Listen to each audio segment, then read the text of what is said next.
If you're like me, you enjoy a good YouTube essay. The longer the better, at least in my case. Just the other day, I watched Eddy Burback's new video about how he hates his phone. The video is called "I Hate My Phone, So I Got Rid of It." And of course, me being me and talking about the things that I do and having a passion for online privacy and nerdy stuff, I said, I'm gonna watch that video. And it is worth a watch. I definitely think that there's a lot that people assume about like their smartphone that just is not based in fact. There's a lot of FOMO that goes on. He covers all of that. You can check it out up here. And one thing that I found very interesting, and this is going to make me feel very old when I say it out loud, I am a millennial. I came of age without a device in my pocket. It's interesting to see how smartphones have affected young adults. Because I'm 35. I'm no longer a young adult. I am like just an adult, a full-blown adult. But there is something that I think he got wrong in his video. Not the overall thesis of the video. I think that it's a really great video. It's also incredibly funny. But he placed some blame on his phone when it really should be placed somewhere else, at least in my opinion. And that somewhere else is what I want to talk about today. And before I lay bare my criticism here, I want to mention what I think he got right. Smartphones, there's nothing smart about them. They're deliberately addictive, and they're designed to keep you anxious, to spy on you, and just to generally suck. Sure, they introduce some conveniences to modern life, like GPS navigation or buying movie tickets like he had in his video, but smartphones are an overall net negative to the human experience. Yet, it's also unrealistic to think that you could just go 100% cold turkey, no more smartphone whatsoever, and get by in your day-to-day life, at least here in the States. In his video, he pointed out many of the inconveniences that going phoneless introduce into your life, things that require you to have a smartphone. And I'm not going to try to argue any of those points because he's definitely right about that, and we should probably reconsider some of the ways that our culture, our society works. I mean, requiring people to have smartphones just doesn't seem that good of a thing to have. But right at the top of his video, he said this. A few weeks ago, I was scrolling through Twitter, an app that I hate, wasting my time, and it made me realize something. I hate my phone. I am constantly using my phone to see things that I don't want to see. Over the last few years, it has become increasingly unfun to use this thing. So why do I keep using it? Apps and social media have gotten much better at drawing me in, but lately I'll break out of my screen time feeling like nothing of value happened. Did you catch that though? The problem isn't his phone per se. The problem is Twitter or Facebook or Instagram or TikTok or Discord or Snapchat, right? Now, if I could snap my fingers and make all of these apps and services disappear, just blink out of existence, I would do it. I wouldn't hesitate for a split second. And in that moment, the world would instantly become 25% better. But why are they so bad? Like, why do I think that? And realistically speaking, what can we do to actually fix this? The problem really isn't your phone. Like, there are some annoyances and some issues with having a phone in your pocket all times, being accessible, reachable by anyone, anywhere, anytime of your waking, and even times when you're asleep, right? But you can log into X, you can log into Instagram, you can log into Facebook or Twitter or YouTube from your desktop. Collectively, they're what I call social brokers. They're no longer social media. They are unnecessary, wasteful middlemen who have inserted themselves as mediators between social interactions and hold your friends at ransom. Now, look, I believe that there's a very real argument to be made that these services are more addictive when you use them on your phone versus on a desktop with a web browser, right? But I think that's a different thing that we can talk about separately. I'm not going to go down that road here. Either way, though, whether it's on a phone or on a computer, the doom scrolling algorithm is going to be the same between them, right? Like, these are purpose-built, finely honed addiction machines. They're designed from Adam to keep you hooked and scrolling and engaged on these platforms. The question is why?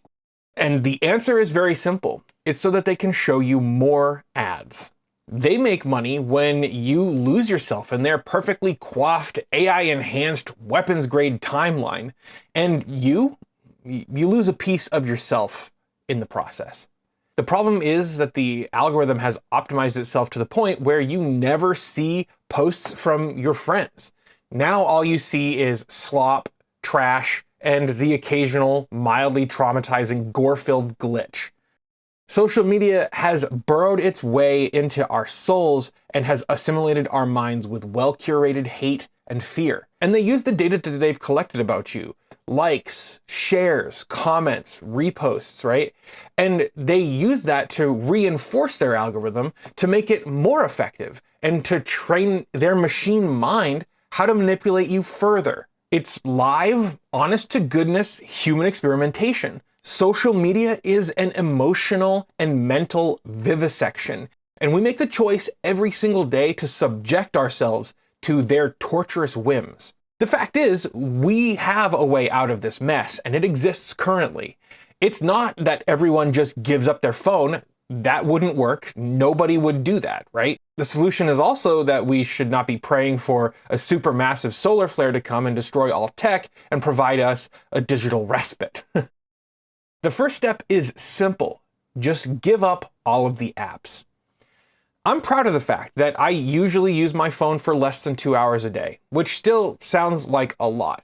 But then you realize that I'm actually using my phone when I'm working, even right now. If I'm using this camera, I use my phone to monitor this camera's feed and its state, and my screen stays on. If I'm driving somewhere, I use GPS. And my business phone is through Google Voice. I'm responding to messages and phone calls using Google Voice, and then I'm using Signal and YouTube Studio. So most of the time when I'm using my phone, it's for business purposes. I'm not like engaged in social media and blah, blah, blah. And I'm not trying to pat my own back and say, oh, look at me, I'm so perfect.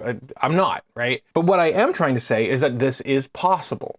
I mean, the goal is simple. You want to free yourself from the algorithms, because when Eddy Burback says, I hate my phone, and then immediately starts talking about Twitter, well, that's the algorithm that you hate, my guy.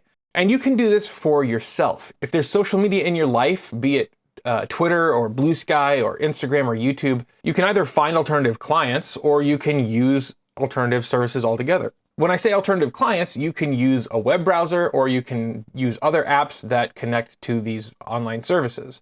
And when I say alternative services, what I'm talking about are things like Mastodon.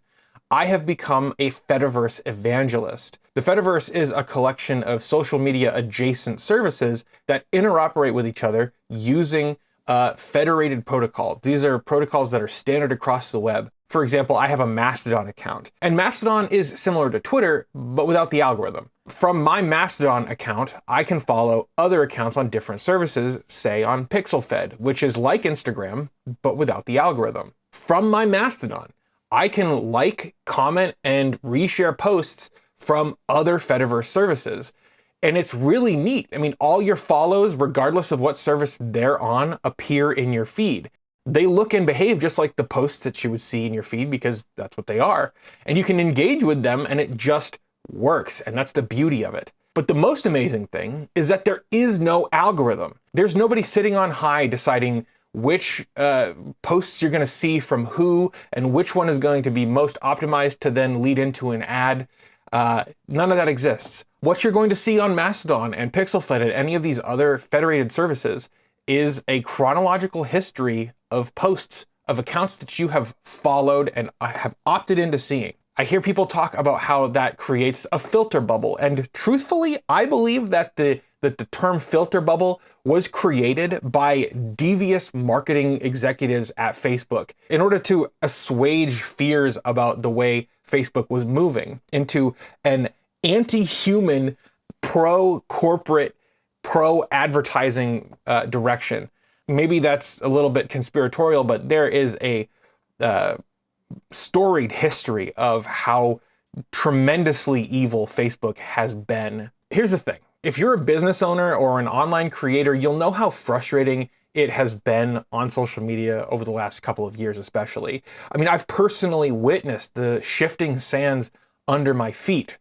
I hear it from my clients all the time too. I mean, I don't just do YouTube. I do online marketing, I do web design, I do video production, and my clients are always asking me, how can I get people to see more of my content without paying for it? The fact is, these companies hold your followers hostage from you, right? They're holding them at ransom, essentially, and you have to boost posts on your accounts in order to actually have the people who decided to follow you see the things you're actually posting.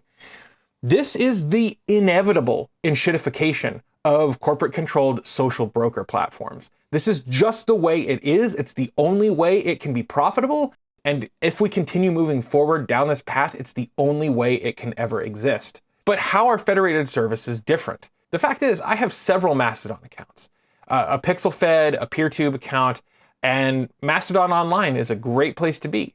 But I also have a Mastodon.social account. Much like how emails can be sent back and forth between domain names, so too can interactions via federated platforms. So my accounts follow each other, and when one posts something, I can then use my bigger account to boost those posts, and it gets more eyes on them. Thus, ideas can be shared and they can be found. And it harkens back to the days when social media was more about being social, enjoying the marketplace of ideas, and discovering varied perspectives. And given the fact that there is no algorithm that is specifically designed to manipulate your emotions and your attention, these platforms have a different feel to them. You go on Mastodon, you go on PixelFed, and you don't see the kind of like angry, vitriolic, rage bait baloney that you see on these other ones, right? Like, people are genuinely just happy to be there, to be enjoying each other's company, to be engaging in fun conversation. There's no landlord that's pushing garbage into your face all the time. There's no Zuckerberg or Musk that's watching everything that you're doing and rewarding antisocial rage bait in order to sell you more crap that you don't need.